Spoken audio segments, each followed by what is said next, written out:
Hi, everybody. Welcome to a special episode of the Perform Happy Podcast. My guest today is the legendary head coach of the University of Oklahoma gymnastics team with over 20 years experience at OU. Mark Williams has led his team to 9 national championships. Multiple Olympians have been under his tutelage, countless All-Americans and champions. But the reason I'm so excited to chat with you, Mark, is because you have this reputation of fostering a culture of character, resilience, community, and winning. And I love that it doesn't have to be all about winning. So welcome to the show, Mark Williams. Thank you. Happy to be here. Great. So I'd love to find out how you initially got drawn to coaching, and then maybe a little bit about how your philosophy has changed over time, kind of the story of your coaching. Well, my mom was a teacher, and I guess when I was in high school, I didn't really know what I was going to do, but I felt like doing gymnastics was a passion and something I was very interested in, and so I found my way to University of Nebraska to do college gymnastics there. And my high school coach had a real strong influence in my life to kind of find what I would really want to do with myself, I guess. And it was easy to project that I could do what he was doing.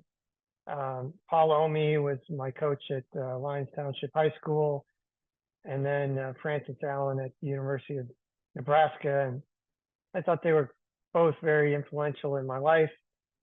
So as I finished my college career, I had gotten a degree in education, and there was a new school opening up in the Omaha, Nebraska area. They needed a gymnastics coach because they were just starting boys and girls gymnastics high school team, and I could teach English at the same time. So that's what got me started. It was being a high school English teacher and coaching high school gymnastics originally. And through the years, I've been able to coach high school teams, club teams, and now at the University of Oklahoma for the past 35 years. Wow. And so as you went along, I know I was a coach not to your caliber, but I coached for 15 years. And I know at the beginning of my career, I thought I knew everything. And then at the end, I realized I knew nothing. So I'm curious, as it has evolved, how have you changed as a coach? I would say, uh, working with elite athletes is a little different than when you're doing club gymnastics or you're doing high school gymnastics. Um, and, when I first started, I was very much involved in a very strict regiment, schedule, determined to make a mark in the sport. And I think as time goes on, especially as a head coach, you have to have a little more holistic view of the whole sport and take in each of the members of your team and recognize some of their individuality while having a collective team that you're working for a common goal. But I think over time, I just ran into some of the realities of dealing with so many kids' lives, and not always is gymnastics the most important thing, but certainly to be on a gymnastics scholarship, it's had a very important part of their life. As a head coach, you're just dealing with a lot more than even just gymnastics. So there's the element of kids being away from home for the first time. There's the academic side that we have to keep an eye on, and the life beyond gymnastics as they finish their collegiate careers, and no longer will gymnastics be one of the most motivating parts of their life. So I've kind of begun to understand how developing these athletes to be prepared for a future, even outside of gymnastics, while having this window of opportunity to compete for some of them at the highest levels, having taken kids to the world championships and the Olympic Games, many national championships, and to then see them have success after gymnastics is when I feel like I can kind of give myself a pat on the back and feel like uh, we've accomplished what we set out to do, and bringing them to university that has a high level of gymnastics, getting their education, and then going on and having successful lives afterward. Yes, and that's where I come from in my profession too, is that gymnastics is sort of this vehicle that's amazing, and I love it, and it's my favorite thing, and ultimately the responsibility is to who is this kid gonna be when they leave the gym, and have we prepared them well? So, okay, so you've dealt with a lot of very high pressure situations. Obviously, you've coached men through those situations. How do you prepare an athlete? And this may be a long answer, but as much as we can boil it down, how do you prepare an athlete mentally as well as physically for those really high pressure situations? Well, I think that you can do a lot just in training where you're challenging them every day in environments that sometimes are uncomfortable, and you're trying to make it so that sometimes the practices are more difficult than the actual competition. So, we'll do, uh, loading of how much they have to do while also creating things that maybe changes their environment. Like if we're used to doing pommel horse and one set of horses, we'll move it over by the vault, set it up differently. And I mean, we just try to do things that are challenging. And sometimes, like, if we know we're going to a podium event, I set up a podium and put the pommel horse on top of that so they feel like they're on a stage. Try to create things that might allow them the familiarity when they get there.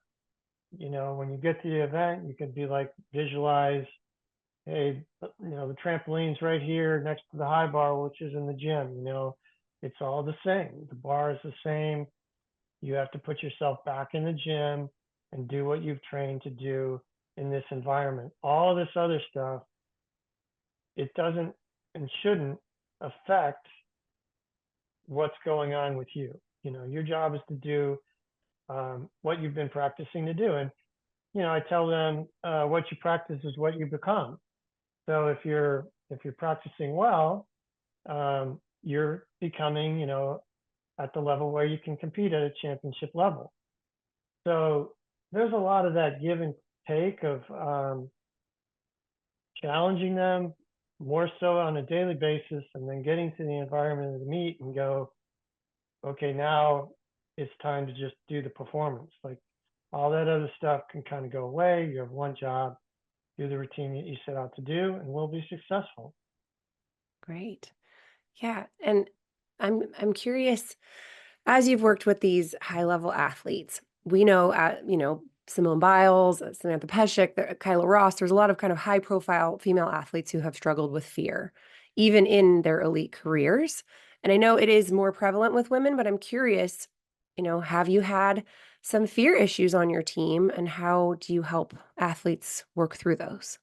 Yeah, I think mostly we, just try to make it so that the event, they're actually sometimes more comfortable than practice. It's really easy to get to a point where in practice you can do what you're supposed to do. And as soon as that happens, then we'll throw something in that makes it a little harder for them. Typically guys will, get up on the high bar on the same side because they're comfortable dismounting on one side or the other. And then you tell them right before they go, okay, you got to start on the other side. Or, uh, change the corner that you're doing your floor routine from. Suddenly change the perspective of what they're doing and be like, oh, because none of that you have really enough time to establish when you get to competition. So it all feels a little stressful. So you're just trying to create scenarios that they've experienced before, and then can go into a new environment and go, well, they've challenged me plenty of times, and every time I've been able to meet that challenge and be successful. So going into a meet should not be any different. Yeah, that's great advice, that you make practice uncomfortable, then it's more comfortable in the competition. And that's a coach's job is to stretch that comfort zone all the time. So how do you balance that with, maintaining that great relationship with these athletes, although it is your job to get them uncomfortable as much as possible every day? Yeah, that's a difficult balance because gymnastics is hard. Um, it's you know the open-ended code means you're always working on more difficulty and more risk, and you definitely want to be in an environment that has safe training environment where you have the pits and everything else. And here at the university, we have many things that make it easy for our guys to accomplish those things. Now, from the standpoint of what we do with them, we certainly want to look at getting them physically fit enough to be capable of doing the gymnastics they're being asked to do. So it's not just about coming in and doing gymnastics every day. It's also about the morning workouts where we do conditioning circuits and we do strength and we do cardio and we do some basic work that you don't necessarily have time for in the afternoon practices when you're working skills. So I really feel like there's some supplementary things that have to go on to make sure that we're doing the right things for them when they come back in the gym and actually have performance time, where they're not just becoming maybe one-dimensional, where they're just throwing things and then having injuries or whatnot because their bodies aren't physically ready. The other aspect is a little bit more of the psychological part of it is, what do they want to get out of the sport and what are we trying to accomplish as individuals and as a team? And, we've had a lot of times where we have team meetings and we try to coordinate how a practice is run, like what's your expectation? How do you fit in with the team? The bottom guy has to be pushing and bringing up the top guy. And there's that sense of this collective effort from the whole team where it doesn't feel like you're just off on your own doing your own thing. To be on a team like the University of Oklahoma is a privilege and honor, and you got to earn the right to be here and show up every day and do what's necessary. And as coaches, then, not only are we giving that philosophy and the physical preparations, but then we're trying to read them to some degree where, you see a kid that's really struggling today and they'll be like, well, we're not getting much done here today, rather than beating you to death here and causing maybe overuse injury or an acute injury because you're just not as mentally ready or physically you're tired or you're weak today. Let's move on to the next thing and see if we can go to another event and see if things are better there. There's definitely that, perception that some guys will want to work and just stay there. And oftentimes I've found myself being more likely to be, no, it's not that big a deal that we don't get that done today. We can come back better tomorrow and have another shot at it, fight for another day, rather than maybe causing an injury that then lingers for 2 or 3 weeks because you felt like, no, we're going to stay exactly to the schedule we set up. Well, for him, Yamawaki or something on the rings today and kind of tear up his shoulder. I know he can do that skill. Let's not do that. Let's move on to the next thing. Yeah. Yeah. And for confidence, getting a win is so important. Sometimes you get down that spiral of like, I'm failing. Confidence can go down. So to be able to go, let's go do something successful is better for the mind and the body, of course, because you don't want to be beating your head into the wall mentally either. It's not productive. It just reduces confidence. Right. Okay, so I have to chat about Jonathan Horton since I have you because I am such a fan of his. I've interviewed him on the podcast and he talks about the 2 years leading up to the Olympics being his hardest years. That, painful and injuries and I know what drove him was this Olympic dream and this image in his mind of that 96 Olympic team that kept him going. And I'm curious your perspective as a coach. How much of motivation is on your shoulders to motivate and inspire your team? And how much do you kind of expect them to bring their own motivation? What's the intended source of motivation for your guys? Well, there's one thing for sure about Jonathan Horton. I did not have to motivate him to want to be an Olympian. In fact, I was probably more, you've done enough. Let's go to the next thing kind of guy with him, um, and kind of tweaking his directions at times. But he was very focused through college and having that first opportunity to make an Olympic team, and was great. Worked really, really hard for that, and you know, when he struggled, he actually, listened and wanted to make those corrections. And he's so talented that most times it might be just a very short conversation and it was fixed. But the the year that we were training for the Beijing Olympics, he was struggling with his high bar releases, and that was an event the team had to have. That was an event he had to have to make the Olympic team. And at USA Championships, he missed one of his releases on both of those days. And he was just having a hard time like slowing down. He got really amped up. And as much as I could say, you need to slow down, I had to bring other people in that were really high level coaches to tell him basically the same thing that I was telling him. Hey, you need to slow down. Like your tap's fine, but you're getting ramped up and everything's a little too late.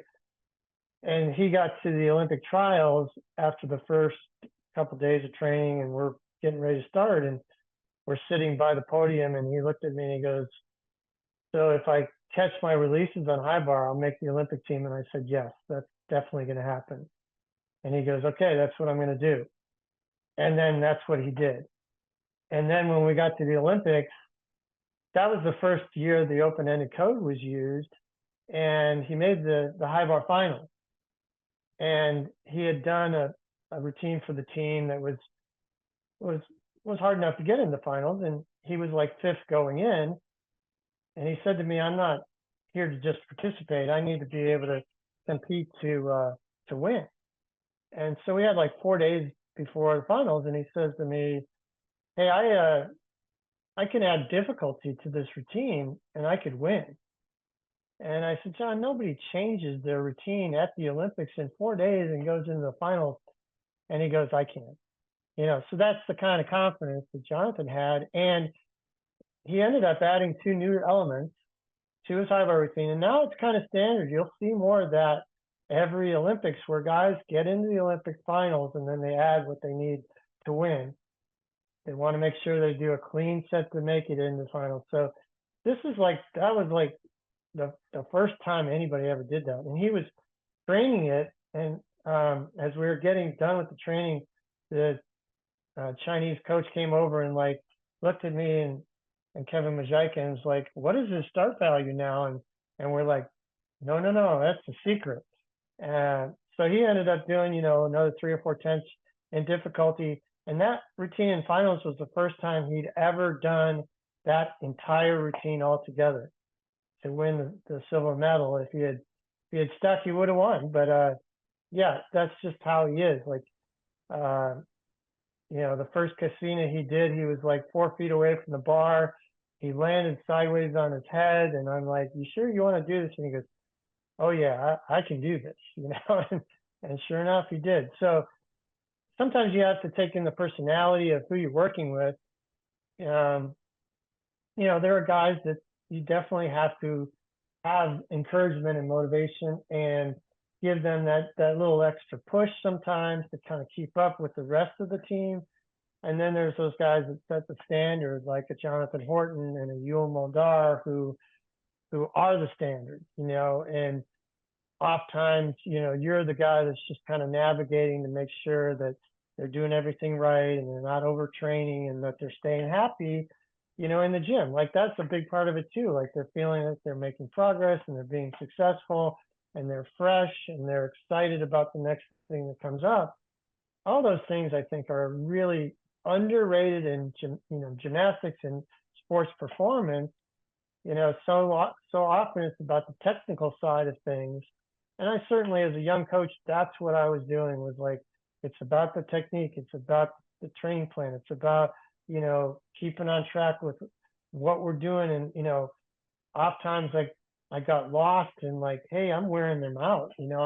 I'm excited every day, but they're getting tired, and maybe we need to adjust and be flexible and be a little bit more cognizant of what's happening with the players on your team. And sometimes you just have to go, well, we're not going to do that today. We're going to do something fun, and then change it up, and then, live for another day where everybody kind of gets a reset and recovers, and then we can go back at it again. Because in the end, I mean, it's a very disciplined sport, and you can't expect to just play at gymnastics and have Olympic level gymnastics when you need it, but you can also have a good time while you're doing it, and reach that same level of success doing it in a variety of ways that kind of keeps everybody on track and feeling productive and happy about their training. Yes, yes, and that's what I'm trying to shine that spotlight on is there are people who can produce Olympic champions through threats and pain and persistence and determination and just, the grindstone. But there's a lot of fallout. There's a lot of human fallout to that type of training. And I know as a younger coach, I was, emulating what I saw. I was like, this is what you do it or get off my beam. And then over time, I learned, wait a second, I don't like this. This doesn't feel like me, and these kids aren't having a good time. And I notice a lot of the time that coaches with longer tenures, they go one way or the other. They either just are like jaded and putting the hammer down, or they're like, this is supposed to be fun. This does not need to be so rigid. What do you think it is that kind of sends coaches one direction or another? Well, you can take yourself too seriously at times as a coach, and you get some success, and then you start to feel like you have to act a part that maybe isn't really who you are.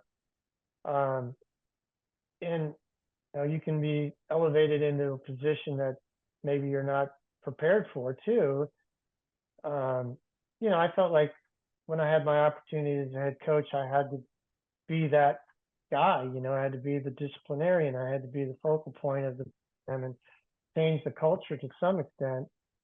And once you've done that, you can kind of allow things to kind of ease back a little bit. I think there's definitely that substitute teacher kind of mentality when you first get into a job where you don't want to be taken advantage of, that you have to establish the ground rules.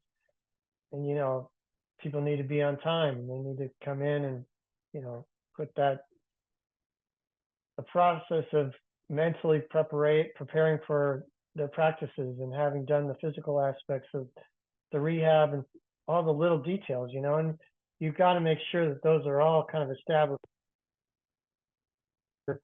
You can kind of back off when you need to. When I was a high school teacher, my last period was a lot of kids who had to retake the class. So over half the class were guys and girls that were there that had already failed it. It was late in the day. They didn't want to be there anymore. And I thought I was going to be the fun teacher, And within about a month, I'd kind of lost control of the class, because I had never really established like, you're going to have to come in and do the work and sit in your desk and all that stuff. And it went nuts. So, I really had a struggle for that semester with that one class. The morning classes and the afternoon, that last class of the day, they really took advantage of me as a new teacher and not really kind of telling them, well, these are the parameters. And a lot of those kids ended up failing again, whether they were taking advantage of me, but they still didn't do the work. But it taught me that lesson that, you got to come in and you got to set things up so that they understand the expectations of where we're at. If you're going to try to be on the University of Oklahoma's gymnastics team, you're expected to show up every day, yeah, and on time.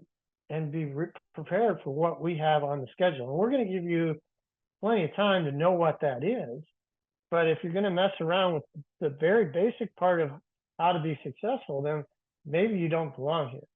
But then when you got those guys and they've bought into what you're doing, that's when you can kind of be more flexible and manage things where, yeah, he knows that, you know, you might get a rope climb if you ended up being late or something that you didn't take care of academics or whatever it is. That's real. It's not just, oh, he's not going to mind, no big deal, and then everything starts to slide. You know, I established that I'm going to hold everybody accountable to the process. And if you're not going to be accountable, then you probably don't belong here. But, you know, if I also see that as a group, we're all kind of getting a little bit sluggish and it's getting hard and the energy's gotten down, I've been smart enough, I think, to recognize that we need to reset, slow down a little bit, go back to being focused on some basics and give them a little relief. And then we can start to push again as they recover more. So, you know, you as a coach have to be the authoritarian, but you also have to be the guy who is somewhat sympathetic about what's going on individually with guys. And certainly as the group, you don't want to just keep driving them into the ground so that there is no success and there's no feeling of progress, and then there's no fun. You know, I'm certain that guys who were on some of my early teams were like, you know, he's no fun. And I think I've kind of learned to be a little bit better at balancing the whole experience for the student athletes. And certainly coming out of the pandemic, everything changed, you know, so it was a very different environment to then come from like having done nothing for months and then bringing kids in who couldn't be in gyms for so long and their routine is completely shot, you know, and just trying to rebuild that. And the feeling that the student athletes are far more empowered now and have a say. And so there's way more of a, you know, this is why we're doing these things and this is how it's going to help you. And working more alongside a kid rather than just always telling them what to do. Yeah. Well, and I think as anyone who's in a position of power, whether you're a parent or a coach, someone who's mentoring young people, it makes sense that the human brain needs boundaries. The human brain needs expectations and, clear expectations that you can then meet. I hear the kids that get the most stressed are the ones who go, well, they said I can't compete at all if I don't have it in 2 weeks, but then they let this girl do it. And so I don't know what to expect. And then that wasn't the rule last year. And so I think having really thoughtful boundaries. This is why being on time is important because it's character, it's discipline, it's respect. It's what we do for each other. It's not just because I said so, right? Like because I said so parenting of the 90s is not doesn't land as well, right? It didn't work with me, and Exactly. here I am trying to figure out how to parent my little kids in a different way. But to bring people in for the collaboration, I think is really what these young men and women are looking for is to be part of it, but also feel very much held within the context of strong, firm boundaries that hold the team together and don't let it kind of spin out in every direction. So that balance is key. And I think it just takes experience is what I'm hearing that you go, I've done that with my level sevens. Like I'm going to be the fun coach. Now we get nothing done and I'm annoyed and then, okay, now I'm the mean coach and we're getting stuff done, but I don't like myself. It's like you just sort of have to find your way with these different personalities too. There probably isn't really a here's how you do it. You just try and Yeah. And care. I think the communication is so much a part of that now. And maybe I don't know as much about the junior levels so much. I mean, I used to have a lot of fun with when I was a junior club coach. A lot of times they were way more fun to work with than the college guys who could come in grumpy and tired, and you knew immediately what you had.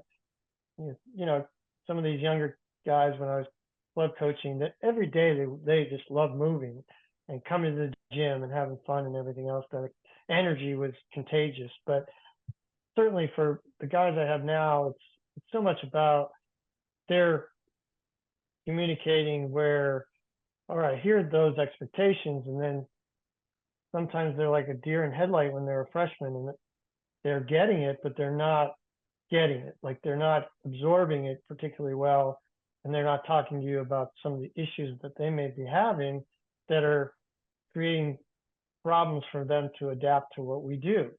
So then there's a breakdown, and then you're looking at the kid and you're like, what the heck is going on? And they won't say anything. And eventually you kind of have to pull them aside and have that time where you go, look, you're struggling. We know you're talented. We're not getting that from you. What's happening? And it takes a little extra steps than just, here's the workout, let's go to work, and everything's going to be fine. And, I said about the pandemic, we came back, and I've been training for, 20 years as a head coach now, and I have it pretty much set for every season. And last year, one of my guys, Jack Freeman, was like, the team's struggling, and we're tired. Is there a way we can get together and talk about our schedule? And I'm like, sure, and so we sat down and they're like, we're coming in the morning so many times and we just don't feel like we're getting enough sleep and we're tired. How do we get on a plan that makes us feel a little bit more excited about what we're doing and not the drudge or the grind that we get into, And I said, well, these are all things that we know work, like this has been the schedule for this team for so long. And I have guys that come back from previous national championship teams and they look at the guys and they're like, oh, it was way harder than when I was here. I was like, well, no, we're still doing kind of the same things. But in talking with Jack and the other leaders last year, we came to the understanding, well, what if we did what we were going to do on Monday morning, on Sunday at the end of practice, and we stayed a little bit longer and did all that conditioning and circuit work and stayed in bed on Monday and kind of had a half a day off. And then we got going on Monday afternoon and we did the other. And I said, seems like it's about the same amount of work. I'm comfortable with that. You guys came up with that idea. Let's try it. And that's what we've been doing. And we kept doing it this year. And to be honest, I don't mind sleeping in on Mondays, We did what we had to do on Sunday. They go off and they do dinner and study, and they have a little more time to recover for the week ahead. And it turned out to be probably a good thing that they communicated with me and we made a positive change. That brings me back to one of my favorite things Jonathan Horton said to me when we were talking. He said, if your coach doesn't listen to you, get a better coach. And he's like, I'm going to ruffle some feathers here, but if your coach doesn't listen to you, get a better coach, because your coach is there to help, to work together with you. And I've heard so many actually collegiate and high-level coaches whose teams have come to them and created really wonderful change within the organization together, collaboratively, and that the coaches have, it's just I am listening. Doesn't mean it's going to be a yes, but I am listening to you and I want to hear where you're coming from. And same with the athletes. I don't know if I agree, coach, but I'm hearing this and I'm going to try this and together, we're going to figure out how it's going to work for each individual. And it's obviously an art and not a science. And you have figured out how to raise really wonderful humans and champion athletes. So well done. Last question. What legacy do you hope to leave behind for your athletes, both as gymnasts and individuals? How do you know you've been successful on that front? Well, at this point, I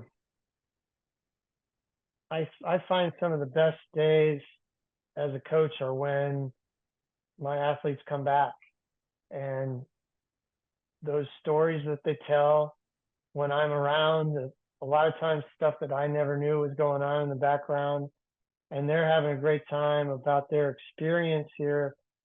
being part of our team and how special that was, and how special it is for them to come back and now have their families with them, and that they're in a career, and they're doing well, and they want to share that with me.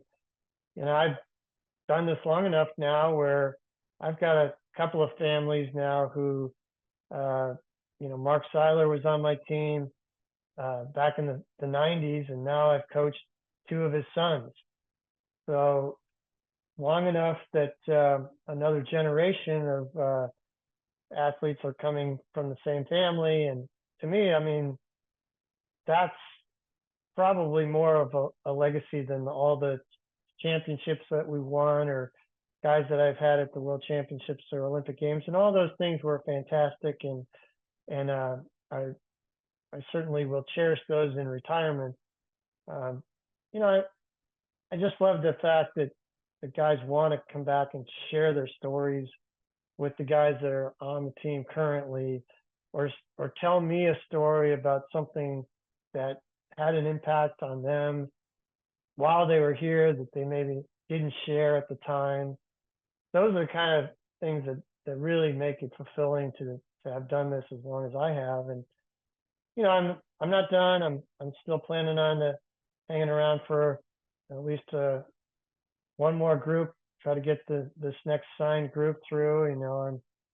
I'm hoping to stick it out for a little bit longer and see if we can win a few more championships along the way. Well, I know there are a lot of people out there rooting for you and your guys. Thank you for the impact you're making on this sport, and thank you so much for being with me today. Yes, I enjoyed it. Thanks for having me.